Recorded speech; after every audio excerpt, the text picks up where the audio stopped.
नमस्कार। बीए द्वितीय वर्ष की राजनीति विज्ञान की इस कक्षा में आप सभी का स्वागत है। आज हम जिस विषय पर बात करने जा रहे हैं वो है भारतीय राजनीतिक विचारक।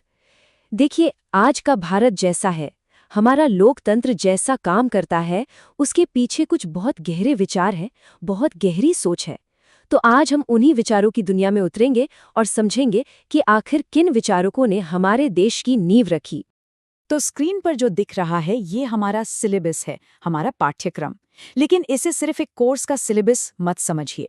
ये एक तरह का रोड मैप है, एक नक्शा है। ये हमें उन सभी महान विचारकों से मिलवाएगा जिन्होंने भारत की राजनीतिक सोच को घड़ा है। हम प्राचीन काल के ज्ञानियों से लेकर आधुनिक भारत को बनाने वालों तक एक बहुत ही दिलचस्प सफर पर निकलने वाले हैं। तो एक सवाल मन में आता है कि इन पुराने विचारकों को आज पढ़ना क्यों जरूरी है। देखिए, इसका जवाब बहुत सीधा है।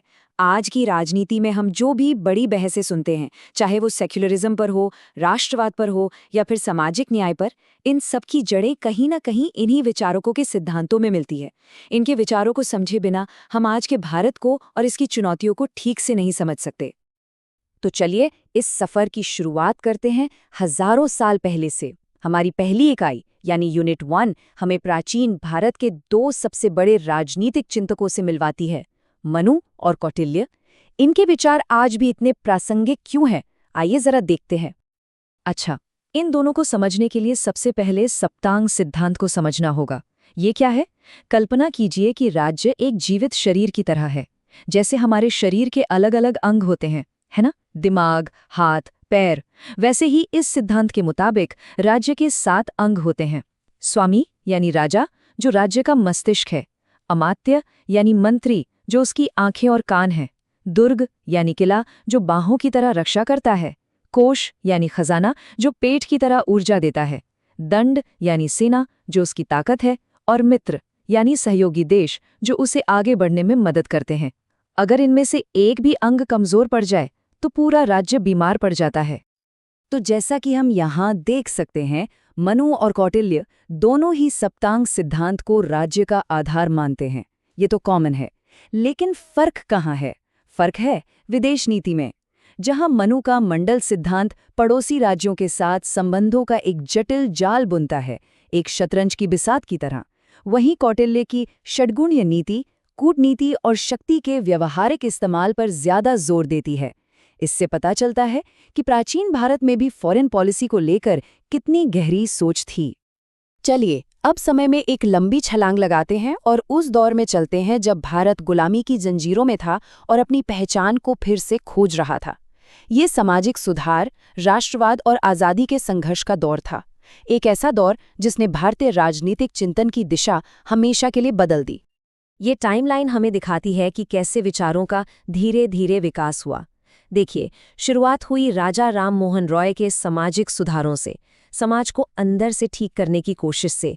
फिर स्वामी विवेकानंद ने इसमें सांस्कृतिक राष्ट्रवाद का जोश भरा। इसके बाद बाल गंगाधर तिलक ने इस जोश को स्वराज की एक ठोस राजनीतिक मांग में बदल दिया। और आखिर में गांधी और अंबेडकर जैसे महान विचारकों ने आज़ादी के बाद एक नए राष्ट्र का नक्शा तैयार किया। हमारी दूसरी इकाई यूनिट 2 हमें जागरण के इसी दौर के 4 बड़े स्तंभों से मिलवाती है। सबसे पहले राजा राम मोहन रॉय, जिन्होंने समाज की कुरीतियों पर सीधा प्रहार किया। फिर स्वामी विवेकानंद, जिन्होंने भारत की आध्यात्मिक शक्ति को दुनिया के सामने रखा। इसके बाद आते हैं लोकमान्य तिलक, जिन्होंने नारा दिया स्वराज मेरा जन्मसिद्ध अधिकार है। और फिर श्री अरबिंदो, जिन्होंने राष्ट्रवाद को एक आध्यात्मिक और दार्शनिक ऊंचाई दी। ये चारों मिलकर आधुनिक भारत की वैचारिक नींव रखते हैं। अब आती है इकाई 3। इसमें हम उन आर्किटेक्ट्स से मिलते हैं जिन्होंने आज़ाद भारत की इमारत खड़ी की। लेकिन सबसे दिलचस्प बात यह है कि इन सब का रास्ता एक नहीं था।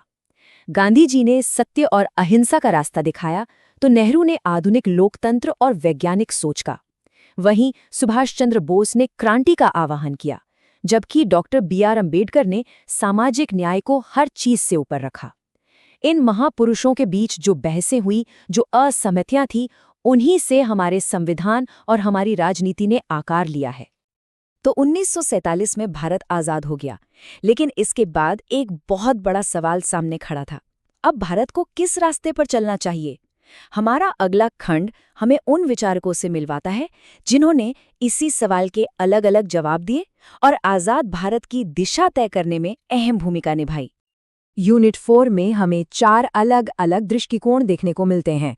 एम.एन. रॉय ने नव मानववाद का विचार दिया, जिसका कहना था कि इंसान किसी भी विचारधारा से ऊपर है। राम मनोहर लोहिया ने चौखंबा राज्य की बात की, यानी सत्ता को केंद्र से लेकर गांव तक 4 स्तरों पर बांटा जाए। जयप्रकाश नारायण यानी जेपी ने व्यवस्था में बुनियादी बदलाव के लिए संपूर्ण क्रांति का नारा दिया, और पंडित दीनदयाल उपाध्याय ने एकात्म मानववाद का दर्शन दिया, जो भारतीय संस्कृति से जुड़ी एक राजनीतिक व्यवस्था की बात करता है। एक मिनट रुकिए, जरा सोचिए। अब तक हमने जितने भी नाम लिए, मनु से लेकर दीनदयाल उपाध्याय तक, वे सभी पुरुष थे। तो क्या इसका मतलब ये है कि भारतीय राजनीतिक चिंतन में महिलाओं का कोई योगदान ही नहीं था? ये एक बहुत ही जरूरी सवाल है जिस पर हमें रुककर सोचना होगा। और इसी जरूरी सवाल का जवाब देती है हमारी आखिरी और बेहद महत्वपूर्ण इकाई, यूनिट 5। ये यूनिट उन आवाज़ों को हमारे सामने लाती है जिन्हें अक्सर इतिहास के पन्नों में भुला दिया जाता है। ये इकाई भारतीय राजनीतिक चिंतन की तस्वीर को पूरा करती है। देखिए, इतिहास अक्सर पुरुषों की कहानी लिखता है, लेकिन ये इकाई उस कहानी को सही करती है। इसमें हम पंडिता रमाबाई के बारे में पढ़ेंगे, जिन्होंने महिलाओं की शिक्षा और अधिकारों के लिए जबरदस्त संघर्ष किया। हम ताराबाई शिंदे को जानेंगे, जिनकी किताब स्त्री पुरुष तुलना ने पितृसत्ता की जड़ों पर हमला किया। हम सावित्रीबाई फूले के बारे में जानेंगे, जो भारत की पहली महिला शिक्षकों में से एक थीं। और हम कमला देवी चट्टोपाध्याय के योगदान को देखेंगे, जो स्वतंत्रता सेनानी भी थीं और भारतीय कलाओं की संरक्षक भी। इन आवाज़ों को सुने बिना भारतीय राजनीतिक चिंतन की कहानी अधूरी है। अच्छा, तो इन सभी विचारकों को पढ़ना, उनके सिद्धांतों को समझना, ये सिर्फ एक एकेडमिक एक्सरसाइज नहीं है।